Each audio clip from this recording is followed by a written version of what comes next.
Assalamualaikum warahmatullahi wabarakatuh. Saya Ana Mufidatul Afifah dari Prodi Pendidikan Ekonomi 4B STKIP PGRI Tulungagung. Di sini saya akan menjelaskan poin-poin terkait dengan fenomena COVID-19 yang telah menyebar luas di pasar Indonesia dan di pasar internasional. Sebelumnya, video ini saya buat untuk memenuhi tugas pengganti UTS mata kuliah Ekonomi Internasional yang diampu oleh Bapak Dr. Nafik Umrul Hadi, SE MSI. Apa yang berubah di pasar Indonesia? Dari aspek perilaku konsumen, pemerintah mengimbau masyarakat untuk melakukan pembatasan sosial atau social distancing guna menekan penyebaran COVID-19. Masyarakat Indonesia lebih berhati-hati dalam berbelanja dan masyarakat pun sekarang sedang mempertimbangkan opsi alternatif seperti belanja online, order makanan online, atau GoFood. Selanjutnya, masyarakat juga terbebani dengan naiknya harga-harga barang yang dibutuhkan saat ini.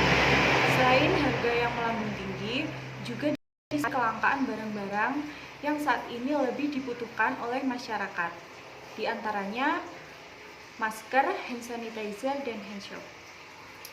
Nah, berbanding terbalik dengan harga-harga barang kebutuhan sehari-hari seperti beras, ayam potong, cabai, dan sayuran yang semakin hari harganya semakin merosot. Dari aspek perilaku produsen di Indonesia, wabah SARS-CoV-2 atau COVID-19 ini berdampak baik untuk para produsen atau penjual masker dan sari rempah karena permintaan yang meroket tinggi. Dampak buruknya, banyak produsen yang kesulitan mendapatkan bahan baku untuk produksi karena bahan bakunya masih bergantung pada negara-negara yang terkena wabah corona, seperti di Cina sendiri.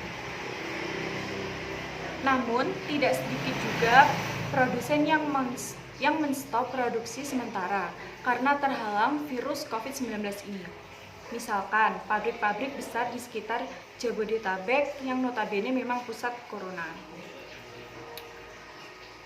Yang lebih penting ialah akibat harga bahan kebutuhan sehari-hari semakin hari semakin merosot, produsen tidak bisa berbuat banyak. Di satu sisi mereka menginginkan harga barang naik, namun di sisi lain dikarenakan konsumen banyak yang bekerja dan tidak berpendapatan, maka konsumsi pun juga menurun drastis dari sebelum COVID-19 menyebar. Terkait dengan fenomena COVID-19, apa yang berubah di pasar internasional? Dari aspek konsumen, seperti yang terjadi di Indonesia, masyarakat luar negeri juga takut untuk keluar rumah. Jadi untuk memenuhi kebutuhannya, mereka lebih memilih untuk belanja online. Konsumen di berbagai wilayah di Asia telah memberi sinyal bahwa kebiasaan makan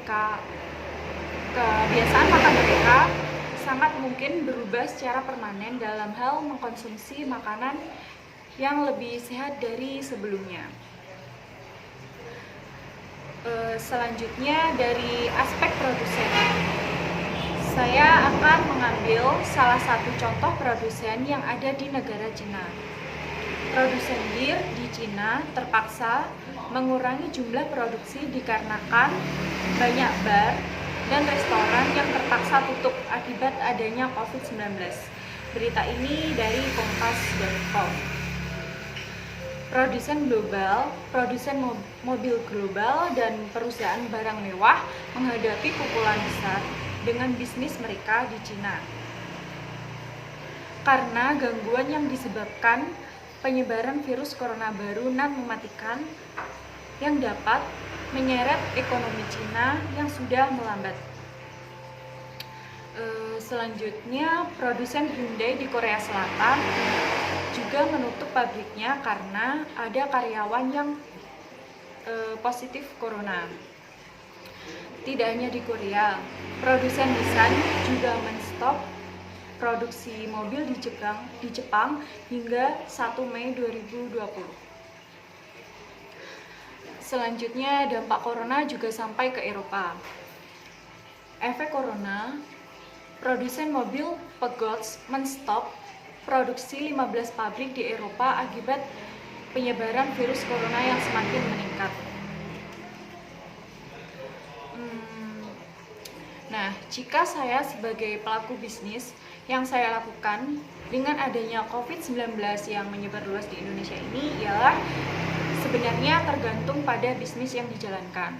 Jika saya berbisnis makanan, saya akan fokus pada online food delivery. Jika saya berbisnis jasa, saya akan tetap berkomunikasi secara aktif dengan pelanggan dan tetap menerapkan physical distancing. Jadi intinya, fokus pada kesinambungan bisnis dalam jangka pendek. Capture, bangkit kembali dalam jangka pendek. Drive, peningkatan struktural dalam jangka pendek. Sekian penjelasan dari saya. Ada kurang lebihnya mohon maaf. Wassalamualaikum warahmatullahi wabarakatuh.